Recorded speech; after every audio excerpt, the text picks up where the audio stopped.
Hey everybody, it's Sean with the Good Dog, and we've got Manolo here, and Manolo is the charming Good Dog ambassador that everyone is falling in love with online. We're going to work some stuff with him today. We're going to do the crate. He loves to bolt. You saw he loves to bolt on the walk, but and we fixed that. We showed his prong and healing video, but he also loves to bolt out of thresholds and out of the crate, so we're going to shoot a video for each one of those. But let's get to a little bit of this. I'm going to A-B it. I'm going to do it first, just kind of letting him be his nutty self, and we're just going to use his flat buckle in this. And then I'm going to go ahead and do what I would normally do when I'm training a dog. So we'll demo, we'll show a little bit of his kind of nuttiness, and then we'll get into like some actual training here. Okay, so we're going to release the beast and see what we get with Mr. Manny here. We're just kind of letting him go and see what his regular nuttiness is. Come on, go! And Manny's off to the races. Then he goes into his kind of tap dancing kind of craziness. Whoa, hang on, Manny. Come on. So if I was going to try and just like get him out of here, you know, we get some nuttiness like this, right?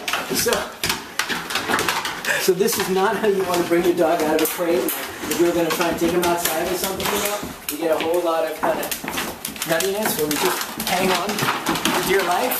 Right? So this is not how you want to introduce your dog to your household, and it's not the perception you want your dog to have of your place or you, that it's a zoo and that you're incompetent and can't control him. That's a bad message to send. So that's Manny when he typically would come out of a crate, just kind of bursting out. So we're going to put him back in. So let's check it out with just the flat buckle. Once again, we're not showing the train here. We're just going to like stuff him back in there. Oh. Stuff him back in. I'm going to try. Hang on. We're going to stuff him back in there. You beast. Alright. So, now we're doing the flat buckle. And we're off. Right? So here's the Manny that you saw in the last video at the top of it, where he's just kind of running around like a knucklehead. Sweet guy. Too many muscles. Too much strength. Too much energy. For what's going on here. So let's stuff him back in here. Come on, Manny. Buddy, come on, let's go. And back in. Alright.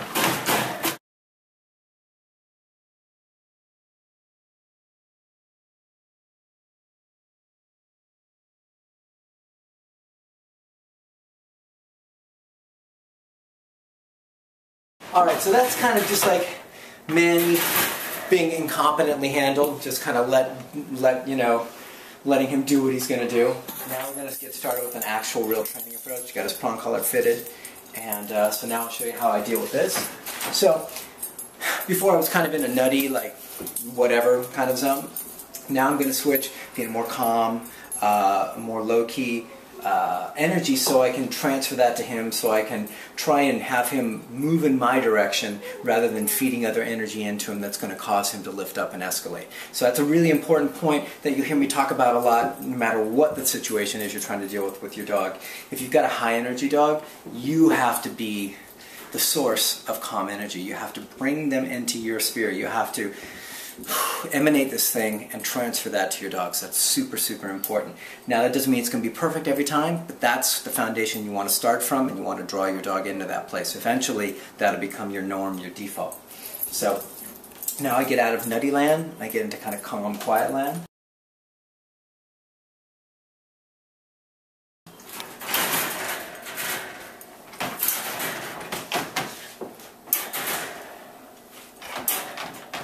So I'm just gently shutting the crate door anytime he's trying to muscle his way out, and I do mean muscle.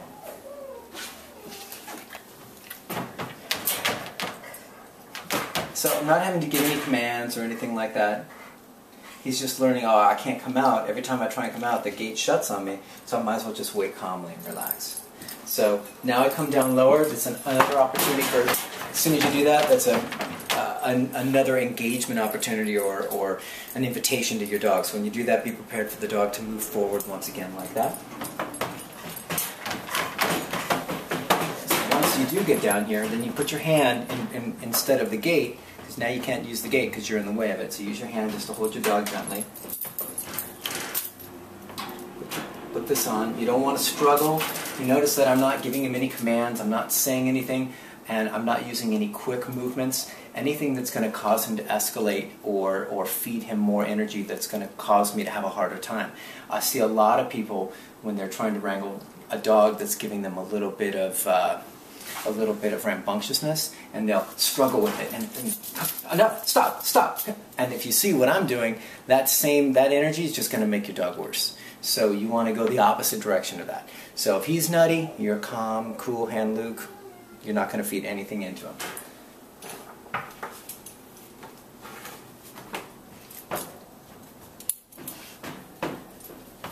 Now just because I have the leash on him doesn't mean he's coming out. I'm going to ask him to wait. Little pop straight up with the leash lets him know that he's not invited yet. Okay. Okay. Come on, bud. There you go. There we go. So now we can have a whole relaxed, different thing. Now do you see the energy shift in Manny from just a few minutes ago when we let him out, where I wasn't asking anything of him. I was kind of in a looser mode, and we just kind of let him come out, you know, just barreling out of there. His whole demeanor was crazy and nutty. Now, because I shifted and then asked a little bit of him, asked him to come out quietly and mellow, now look at his demeanor. He's in a cool kind of state. So a simple little exercise like the crate and a little bit of leadership, a little bit of the right energy, boom, you can shift your dog and have him in a totally different gear. And then he's so much easier if you're going to train him or if you're going to walk him, any of that stuff. Then you transfer that same state of mind wherever else you're going. So most people start off with fireworks, and then they just carry the fireworks wherever they're going, whether it's training or the walk or guests coming in. So you really have to set yourself up from the very beginning, from the get-go. This is what it's going to be like, and then we transfer that everywhere we go. It's super important. Great.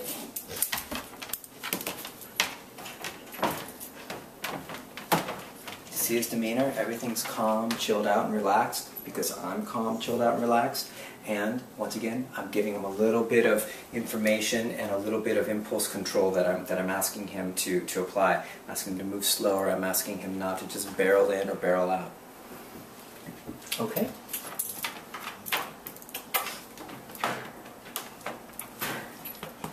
So even now, when I want to reward him and let him know that I like what he's doing, I had a choice whether to go, "Goodbye, Manny," and like get him silly, or just let him know, hey, I like that. So one's a communication that tells the dog I like what he's doing. The other is a communication that tells him that you're nutty and that it's time to explode and go crazy. So that's not the option that you want. Even if I want him to go in the crate, I don't want him bolting into the crate. That's a losing proposition. I just taught him to ignore me, and that I don't count. That's not what you want.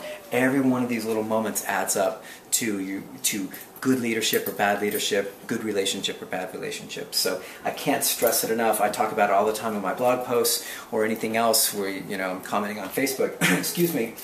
It's talking about all these little moments adding up to a solid relationship, to your dog being in a good space with you. A lot of people will bypass or overlook these moments, and they all add up until they've got big trouble. So if you go after all these little moments, you rarely have to go after the big moments. I stress that all the time. So, great.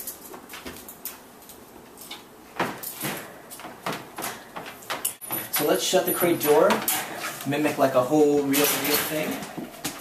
Junior, you are not in on this. Okay, we're going to let him out. Once again, use the crate door to let him know that it's not time until he's invited. I kneel down, use my hand to make sure he doesn't come barreling out. He's looking very handsome, so I give him a quick little pat. Stand up. Still doesn't mean he's invited out yet. Cool, he's waiting. Awesome. You see how you could see him make the decision. He kind of reoriented himself, moved a tiny bit, and then just kind of, oh, I haven't been invited out yet. Okay. Good boy. So that okay is the release. The okay means you're free to move out of that space. And then when I want him to go back in, I say crate and then gentle guidance. So let me do it one more time, and I'll try and verbalize everything that I'm doing. It's really simple, but just to make sure everybody gets exactly what's going on with the leash and everything like that, let me do it one more time.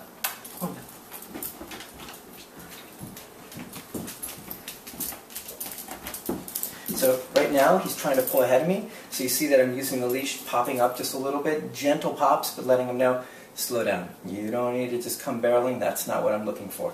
Once again, a little conversation, that adds up to big stuff. Don't let your dog figure out that he can ignore you even with a little thing like this. Doesn't seem like much, adds up. Okay. So I'm going to turn him around. Buddy, come here. Come on, little leash pressure. Come on, squeeze that butt over there. So, there we go. Now, I'm going to say crate, and I'm going to guide him in gently with the leash. If he gets stuck, I'll use a little bit of leash pressure just to guide him all the way. Crate, leash pressure. RDM, good boy.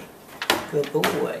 And then if you really want to do the exercise to a higher level, then you leave the door open like this. You stand back, you've got the leash on him.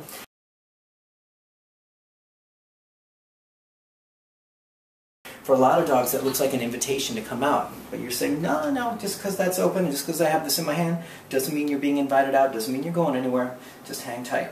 So, a higher level of challenge when you get your dog to actually be a pretty well-behaved young man or young lady, then leave this open.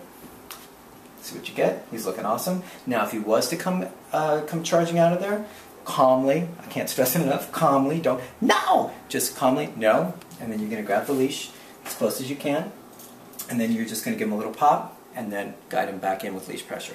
So the pop is the disagreement with him coming out, leash pressure is guiding him back in. Easy stuff. Okay. I don't even need leash pressure there. He just came right out on his own because he's a rock star. He's a really quick learner. So even though you saw kind of all that rambunctious silliness, he gets it really quick. He's a pretty sweet, easy guy. And he's awfully handsome. He's awfully handsome. So anyways, that's Manny. Or this is Manny. I'm Sean.